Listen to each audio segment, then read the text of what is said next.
Palang linggo ng umaga po sa inyong lahat. April 14 po ngayon. Muli pong inyong lingkod, si Chef Roy. Sa umaga pong ito, may mensahe sa atin ang Diyos. Lalo-lalo na po sa nakakapanood ng video ito. Para po sa inyong lahat, pakinggan po natin. May babasahin po ako. Kaya po sa pakinggan natin, kasama po ako dahil feel ko po yung binabasa ko at yung mga salita ko. Dahil banal na espiritu pong nanguna sa inyong lingkod. Hindi po ito kayang basahin yung lingkod at kung hindi pangunahan ng banal na espiritu. At salita ng Diyos, hindi ko po kayang sasalitain kung walang nanguna sa aking banal na espiritu. Pakinggan po natin sa Mateo 6:5. Pakinggan po natin, napakaganda ito.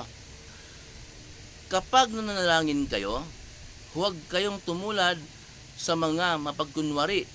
Mahilig silang manalangin nakatayo sa mga sinaguga at sa mga kanto upang makita ng mga tao.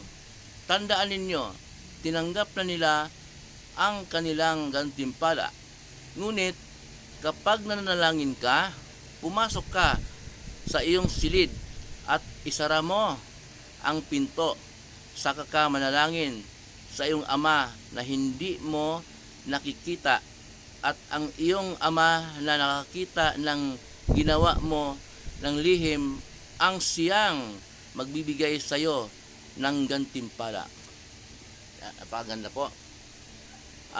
Ang sabi po dito ng ating Panginoong Hesus, kapag nanalangin daw tayo, huwag tayong tumulad sa mga hintil na mga mahilig silang manalangin sa kanilang sinagoga. Ang sinagoga po noong panahon ng mga propeta, dinatnan nila ang ating Panginoong Hesus.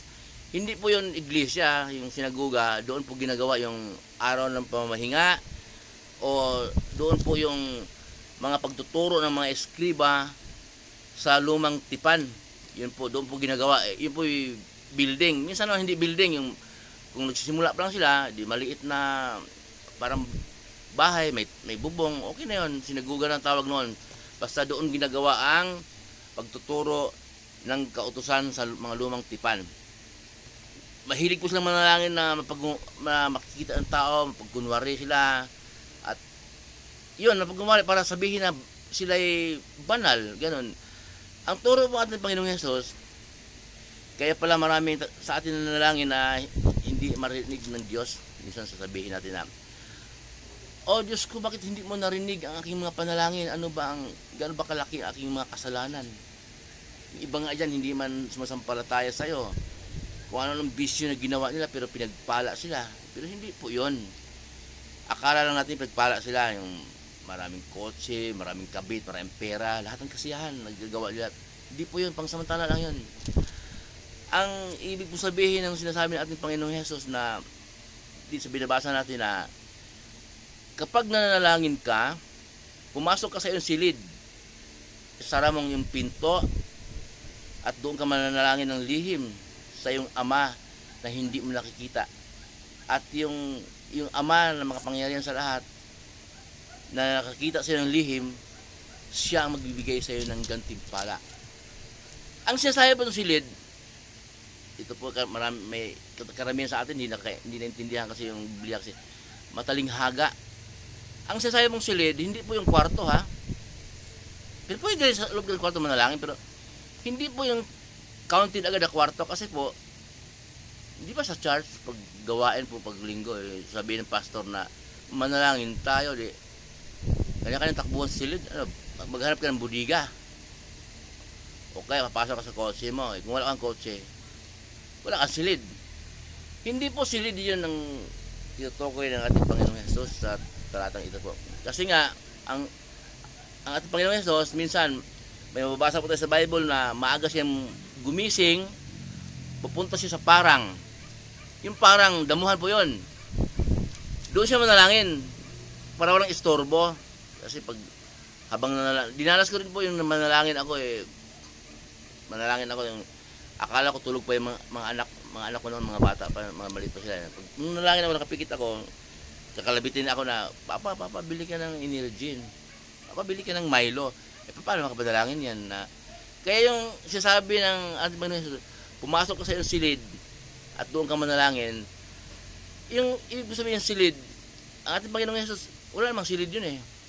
Wala po siyang bahay. Kung 3 taon po siyang nangangaral, pinangaral niya ang salita ng ang kaligtasan, ang kaharian ng Diyos. Kung saan siya mapunta, kung saan siya datnan po ng dilim, ang Diyos po ang hihipo sa puso ng taong madatnan niya na patuloyin siya. Pakainin, painumin ng nauhaw, bibigyan ng panghugas ng paa, kasi po ang entertain ng panahong yon, ang number 1 na entertain sa mga bisita, panghugas ng paa, bigyan ng tubig, kasi po disyerto yung mga nilalakaran, Malikabok, Makati, hindi sila makatulog. Kaya ang number 1 pong entertain ng panahon ng ating Panginoong Hesus, panahon ng, kasi po sa Middle East yun nagaganap lahat po nakasulat sa Bible, po sa Middle East po nagaganap. Kaya Malikabok, kaya pangunahing entertain, paghugas ng paa. Wala po siyang bahay, wala siyang negosyo, wala siyang trabaho. At Panginoong Hesus, wala yun, walang ganon. Wala siyang silid. Sinabi po niya na pumasok siya ng silid at asara mo yung pinto at doon ka manalangin. Ang ibig po sabihin ng silid, yun po ang ating sarili, ang ating puso. Yung kapag manalangin po tayo, pumasok tayo sa ating silid, isara mo yung pinto. Pag manalangin po tayo, humanap ng lugar na komportable tayo, gaya ng Panginoong Hesus. Sulo niya ang lugar, pupunta sa parang, o kaya nung bago siya arestuhin at pahirapan, umakyat sa bundok. Sabi sa mga alagad niya, maghintay kayo dyan at manalangin ako. Lumistansya siya na siya lang talaga mag-isa. At sinasabi niya na isara mo yung pinto at pumasok ka. Yung puso po yun. Puso dito sa kaisip, huwag natin guluhin bago tayo manalangin. Kung mayroon tayong kagalit, may kasamaan tayong loob, alisin muna natin sa ating puso at isip. Yun pong sinasabi po na isara ang pinto at pumasok ka. Yung buong puso at isip yun ay nakasarado sa Diyos. Isip at puso nakasarado sa Diyos. Kung anong ating hingiin at kung anong hihilingin natin o hingiin, buong puso at isip purong sa Diyos, walang iba. Manalangin ka tapos ang isip na hati, nagmamadali ka, mamalingki ka, hindi po marinig ng Diyos. Nananalangin ka, nagmamadali ka dahil darating na bisita mo, hindi marinig ng Diyos. Yung sasay mong pumasok ko sa yung silid, yung puso at isip natin rekta sa Diyos. Concentrate muna bago manalangin, alisin kaguluhan.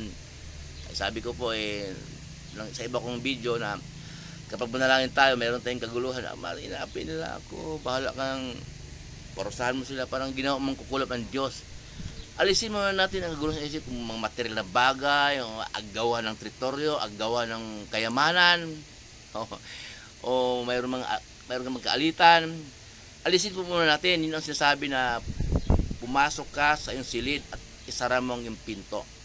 Hindi po yung pinto talaga na yung silid talaga na parang budiga o kwarto. Pwede rin doon. Pasok yung silid sa iyong kwarto, pwede rin. Ipagbili mo sa iyong mga anak, asawa mo, sinong member pamilya nandyan. Huwag niyo akong istorbohin na, manalangin mo na ako. Pwede rin yun. Kasi nga, araw o tanghali man o kailangan mong makipag-usap sa Diyos, pwede rin yun, pagbilin mo. Pero ang mahalaga pong silid na tinutukoy po doon yung ating sarili. Para marinig ng Diyos. At kapag nanalangin tayo, sabi nga ni Jesus, humiling kayo sa Ama. Humiling kayo sa pamamagitan ng aking pangalan. Hindi niya sinasabi na siya ang hihiling sa Ama para sa atin. Ang sabi po niya, humiling kayo sa pamamagitan ng aking pangalan, at bago, sinasabi po niya sa kanyang mga alagad, bago kayo hihiling, alam na ng Diyos Ama kung ano ang kailangan ninyo. Yung kausap po niya noon, yung mga may relasyon sa Diyos. Pero kung walang relasyon sa Diyos, hindi alam ng Ama. Kasi hindi ka naman kilala ng Ama eh. Bakit? Wala kang relasyon sa Kanya eh. Kaya hindi tayo kilala ng Ama. Lahat ng hindi kilala ng Ama, walang relasyon sa Ama, na makapangyarihan sa lahat, hindi kilala. Kaya yung mga may relasyon sa Diyos, bago sila hihiling, alam na ng Diyos kung ano ang kailangan. At sabi ni Jesus, hihiling kayo sa aking pangalan. Kaya ang hiling, kung ano man ating hilingin sa Diyos, patawarin po ako sa aking mga kasalanan. Ito po ang aking kahilingan sa pangalan ng iyong anak na aming Panginoong Jesus, at siya po ang nag-iisa kong tagapagligtas, at nais ko po, Ama, maging ilaw siya ng aking buhay sa araw at gabi. Yun, babanggitin ang kanyang pangalan sa pamagitan ng iyong anak na aming Panginoong Jesus. At wala kang kaharap ng anumang revolto, anuman yung mga kailang kailang pure talaga. Kumbaga po sa cellphone, humanap ka ng malakas na signal para makontak mo yung kukontakin mo. Okay? Mayroon talagang lugar na walang signal eh. Yun po ang sinasabi kong halimbawa, isang magandang halimbawa, cellphone, humanap ka ng lugar na makontak mo ang dapat mong kontakin kung mahina ang signal yon. Eh kung manalangin ka, magulo isip mo, mahina ang signal, hindi po makarating sa Ama. Kumbaga sa cellphone mo, hindi po makarating, magulo isip mo eh. Si Jesus po nagturo wala pong ibang turo sa atin. Wala na po tayo sa panahon ng mga propeta, kundi panahon na po si Jesus. Panahon na po kay Jesus. At ang turo po niya ang ating susundin, ating kilalanin si Jesus. Wala na po yung panahon ng propeta. Kinansila ng Diyos Ama yun. Pinalitan na. Ang Panginoong Jesus na natin ang ating tagapagturo at tagapagligtas. Muli po ang iyong lingkod, Isip Roy. Magandang umaga po muli. Ingat po ang lahat.